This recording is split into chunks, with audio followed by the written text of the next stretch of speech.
Hello दोस्तों, एक बार फिर से आपका स्वागत है मेरे YouTube चैनल में। और आज के वीडियो में हम लोग बात करने वाले हैं about my GEPI what experience at SCMHRD Pune. तो स्नैप एग्जाम देने के बाद I got a call from the institute to attend the group exercise and personal interview process. तो इस वीडियो में I will give you a detail account of what my experience was in attending that process in that institute, and I will brief down all the topics that were asked to me, all the questions that were asked to me, and the entire topics and all the minutest of details I will mention in this video. So it is going to be really helpful for you in case you are attending similar process in this institute or other institutes as well.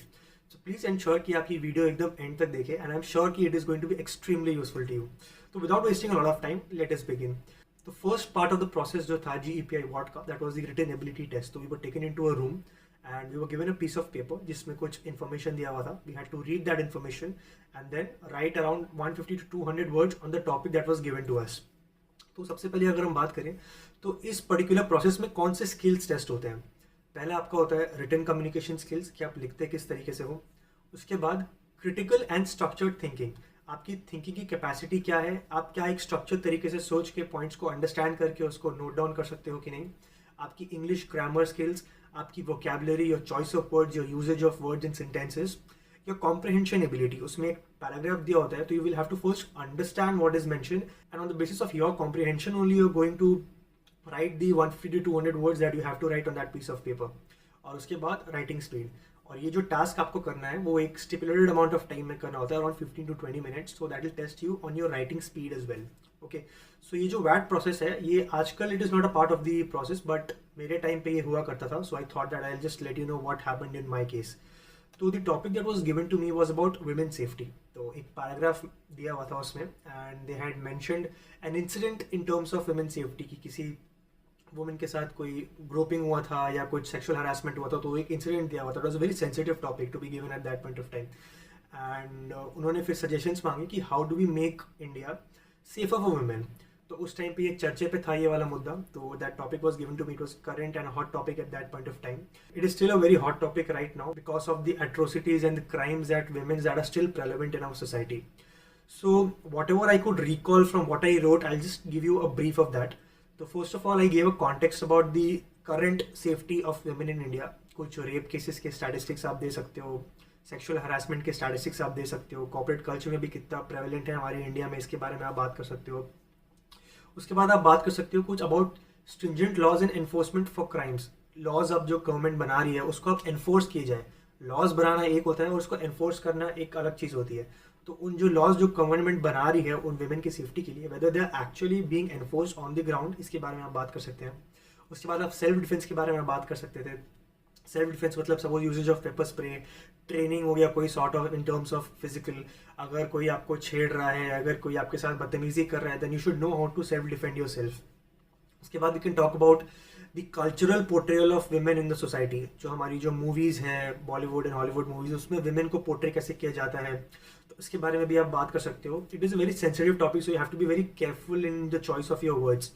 उसके बाद reporting of crimes, जैसे हमारी society में आधे से ज़्यादा rape cases report ही नहीं होते हैं because they are suppressed to protect the image and the respect of the women. It's a very flawed thing to do, but ऐसा सोसाइटी में होता है। तो we should encourage reporting of crimes so that necessary action can be taken against the perpetrators. उसके बाद इसके बारे में मैंने लिखा था which was about teaching both genders at an early age about sensitive areas rather than avoiding it. तो जब हम छोटे होते हैं, टीनेज ईयर्स में होते हैं, then our brain is very distracted. तो at that point of time अगर आप उसको करेक्ट एजुकेशन दो, करेक्ट डायरेक्शन दो स्टूडेंट को, then he will be able to understand what his role as a man is in the society and as a woman is in the society, and he will understand those sensitive areas so that his behavior is changed right from the youth only, so that when they grow up and become adults they don't indulge in such activities that can harm the society. तो ये थे कुछ points जो मैंने around उस time पे लिखे थे अबाउट दिस पर्टिकुलर टॉपिक।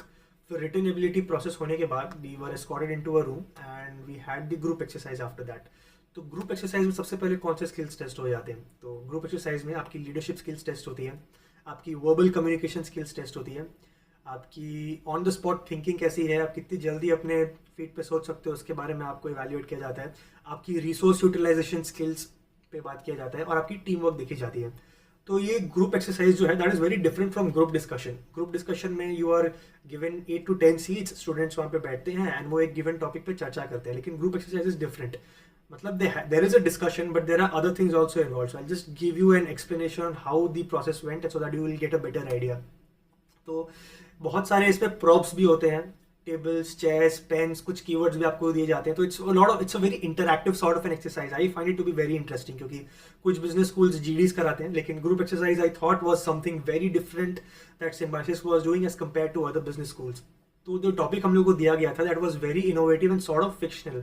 सो हम लोग को एक बहुत क्रिएटिव तरीके से उन टॉपिक्स को डिस्कस करना था. तो द टॉपिक वाज, जिसमें एक सिचुएशन दी हुई थी कि the world is about to end, क्योंकि एक एस्टेरॉइड आने वाला है और इस अर्थ को कोलाइड करने वाला है. और जो हमारी ग्रुप थे that was a member of 8 people, और हम 8 लोगों के पास सुपर पावर्स होगी. हम 8 में से हर बंदे को एक सुपर पावर मिलेगा. तो what power would you choose and how will you collectively save the world. ठीक है, तो मतलब 8 बंदों में से 8 सुपर पावर मिलेगी, हर बंदे को एक एक सुपर पावर मिलेगी. उसको डिसाइड करना है एक सुपर पावर मिलने का, लेकिन all 8 super powers have to be unique. और आप कलेक्टिवली उन 8 सुपर पावर्स को किस तरीके से यूज करेंगे to prevent that asteroid from colliding and destroying the earth. ठीक है, तो ये हम लोग को टॉपिक दिया गया था and we were first asked to choose a leader. तो अमंग्स द ग्रुप हमने पहले एक लीडर चूज किया. उसके बाद कुछ प्रॉप्स भी दिए गए थे, कुछ कलर्ड पेन्स दिए गए थे हम लोग को, चॉक दिए गए थे, मार्कर्स दिए गए थे, एक व्हाइट बोर्ड था, एक ब्लैक बोर्ड था, और कुछ कीवर्ड्स दिए उन्होंने, जैसे Mahatma Gandhi, Trump, black hole, whisky, cricket. कुछ एग्जाम्पल्स और कुछ वर्ड्स मेरे को याद है जो इन्होंने दिए थे, और भी बहुत सारे कीवर्ड्स थे जो मेरे को अभी रिकॉल नहीं कर पाया था, इसलिए मैंने यहाँ पे डाला नहीं है. आप बस आइडिया समझ जाइए कि किस तरीके से ये प्रोसेस होता है. ठीक है, तो इसमें बेसिकली 8 लोगों ने अलग अलग सुपर पावर चूज किया था. किसी ने टेलीपोर्टेशन चूज किया था, किसी ने स्पीड ऑफ लाइट को चूज किया था कि उसकी स्पीड ऑफ लाइट मिल जाए, किसी ने बैटमैन, सुपरमैन, आयरन मैन, पता नहीं किस किस का कुछ सुपर पावर को चूज करके उसके बारे में बात की थी. It was the entire situation was very funny, very creative and very innovative. बहुत अच्छा और फ्रूटफुल डिस्कशन चल रहा था. तो पूरा डिस्कशन के बारे में बताऊंगा नहीं कैसा गया. I just wanted to make you understand what the topic was and how things are going. तो कुछ टिप्स मैं दे सकता हूँ that will help you improve your performance in this group exercise. तो पहला टिप है कि participate actively, but don't try to interrupt and hijack when others speak. दूसरों को बोलने का मौका दीजिए और अपने टाइम पे आने पे अपनी खुद के पॉइंट्स आगे रखिए. जो प्रॉप्स आपको दिए गए हैं और जो कीवर्ड्स दिए गए हैं वो एक रीजन के कारण दिए गए हैं, तो इंश्योर करिए कि आप उन चीज़ों को यूटिलाइज करें और उनको इग्नोर ना करें. एक स्टोरी लाइन बनाइए और आप दूसरे पार्टिसिपेंट से भी इनपुट्स ले सकते हैं. और जैसा कि मैंने यहाँ पे मेंशन किया, यूज नेम्स. अगर आप अपने पार्टिसिपेंट्स का जो आपके साथ है उस ग्रुप पे उनके नाम ले तो it creates a very very positive impact. It means that you are attentive at that situation and that you are able to memorise his name in such a short span of time. This shows a great organisational working behaviour. उसके बाद you try to form a consensus with all the participants and have a very positive body language. And at the end of it all you summarise and conclude the topic well, जिससे कि panel Impress हो जाए. तो ये थे कुछ tips जो आप यूज कर सकते हो इस पर्टिकुलर एक्सरसाइज में एक्सेल करने के लिए. और इसके बाद उन्होंने क्या किया, पूरे 8 लोगों में से हर बंदे को बोला एक बेस्ट स्पीकर और एक वर्स्ट स्पीकर चूज करने के लिए. तो ये एक बहुत इनोवेटिव था. तो हर 8 बंदे को उन 8 में से एक बेस्ट स्पीकर बोलना था और एक वर्स्ट स्पीकर बोलना था. तो इससे जो पैनलिस्ट है वो ये इवेल्युएट करना चाहते हैं कि जो वो सोचे हैं स्टूडेंट्स के बारे में और जो स्टूडेंट्स आपस में है जो समझ रहे हैं, क्या वो उनकी जो थिंकिंग है वो सिंक में है कि नहीं. तो so I thought this was also a very innovative thing to do. So yeah this was all about the group exercise. उसके बाद हम जाते हैं पर्सनल इंटरव्यू के बारे में. पर्सनल इंटरव्यू एक वन ऑन वन इंटरेक्शन होता है जिसका वेटेज काफी हाई रहता है. तो you have to impress your panellist, जो यूजुअली प्रोफेसर होते हैं. एक प्रोफेसर होता है एंड एक एलुमनाई होता है जो उस इंस्टीट्यूट से 7-8 ईयर्स पहले पास आउट किया होता है. तो these are the 2 people who attend the interview process. तो the first question that was asked to me was tell me something about yourself. Of course बहुत बेसिक क्वेश्चन है, हर इंटरव्यू का लगभग पहला सवाल यही होता है. तो I spoke about my self. मैंने अपने वर्क एक्सपीरियंस के बारे में बात किया, मैंने अपनी कॉलेज के बारे में बात किया, क्या क्या प्रोजेक्ट्स मैंने किए थे बात किया, मैंने कुछ असाइनमेंट्स किए थे, जैसे मैं टोस्ट मास्टर्स इंटरनेशनल का मेंबर था उसके बारे में मैंने बात किया. So I was able to give a very brief and concise introduction which the panelist liked. So that was a very good part. उसके बाद the question 2 which was asked to me was related to my work and responsibilities at Standard Chartered Bank. So BTech के बाद मैंने 2 साल standard Chartered bank में काम किया था एज एन इन्फोसेक एनालिस्ट. तो वहाँ पे उनके बारे में उन्होंने पूछा कि आपके वहाँ पे रोल्स एंड रिस्पॉन्सिबिलिटीज़ क्या थे और उन 2 साल में आपने क्या अचीव किया. तो मैंने वहाँ पे 2-3 प्रोजेक्ट्स कंप्लीट किए थे. और उस टाइम पे WannaCry इंसिडेंट भी हुआ था, जो एक वल्नरेबिलिटी अटैक था जो हो रहा था. तो उस टाइम के बारे में मैंने बताया कि कितना we had to think quick on our feet और बहुत सारे एक्शंस हमें लेने पड़े, बहुत सारी टीम्स को एक साथ कोलैबोरेटिवली काम करना पड़ा so that we could and at the end of it all we were able to patch and remediate all our internal applications and infrastructures. तो इसके बारे में मैंने बात किया. And I was given a couple of spot rewards also, जिसके बारे में मैंने बात किया, and the panel seemed impressed. तो ये था second question which was related to the work experience. Third question जो मुझसे पूछा गया था वो पूछा गया था, mention any 2 weaknesses of yours and what did you do to overcome it and what are you doing to overcome it basically. तो यूजुअली लोग स्ट्रेंथ्स एंड वीकनेस पूछते हैं, तो मेरे से वीकनेसेस के बारे में पूछा गया था। तो एक तो मैंने बात किया था the ability to communicate. Up until school level my ability to communicate was not very effective. तो व्हाट आई थॉट वाज, जब मैंने ये कॉर्पोरेट एक्सपीरियंस ज्वाइन किया and when I saw an opportunity that there was a Toastmasters club and a speakers club running inside the organisation, I pushed my fears aside and I decided to enroll myself in it and continued to participate in those meetings, which helped me enhance my public speaking skills and my communication skills, and to a certain extent it eliminated my fears of speaking on the stage because I did give a lot of performances on the stage as well. I spoke about this and I also spoke about one weakness, which is about the incapability to say no. So being able to say no is a very useful skill if you have to succeed, because you cannot say yes to everyone, because that will utilize all of your time and you need to say no to people if you have to focus on yourself and attain your goals. So these were the 2 weaknesses that I talked about and the panel seemed pretty impressed. उसके बाद एक जो question पूछा गया था that was more of a situational based question. तो यहाँ पे मैंने आपको बताया, तो सपोज आप एक मैनेजर हो एक टीम के जो एक इंपॉर्टेंट प्रोजेक्ट हेड कर रहे हो और आपके अंदर 3 लोग काम करते हैं और प्रोजेक्ट डिलीवरी की डेडलाइन है 1 दिन बाद, मतलब डे आफ्टर टुमारो। लेकिन क्या होता है, आपकी एक टीम मेंबर सिक हो जाता है, लेकिन आपके तीनों मेंबर का प्रेजेंस होना उस पर्टिकुलर प्रोजेक्ट के लिए एक्सट्रीमली क्रिटिकल है, लेकिन जो एक मेंबर है वो काफ़ी बीमार हो गया है। तो तुम बाकी 2 को कैसे कन्विंस करोगे कि वो उस तीसरे पर्सन का भी वर्कलोड ले, क्योंकि तीनों का वर्कलोड एक्चुअली बहुत ज़्यादा है। तो अगर वो उन 2 लोगों को भी उस तीसरे बंदे का वर्कलोड लेना पड़ेगा तो वो रात के 3-4 बजे तक उनको बेसिकली काम करना पड़ेगा। इस टाइप का सिचुएशन है। तो how will you convince the individuals कि आप किस तरीके से वो करेंगे। तो सबसे पहले ये कि हेल्थ कम्स फर्स्ट, इसके बारे में मैंने बात किया। जो इंडिविजुअल बीमार है उसको आपको सिक लीव देना ही पड़ेगा, क्योंकि ये एक हेल्दी कॉर्पोरेट कल्चर का निशानी होता है कि अगर कोई बीमार है तो please give him time of the work. दूसरों को थोड़ा आपको कन्विंस करना पड़ेगा टू प्लीज़ बी अवेलेबल, क्योंकि एक बहुत क्रिटिकल प्रोजेक्ट है, because it decides the fate of the organisational and the fate of the team in which they are working.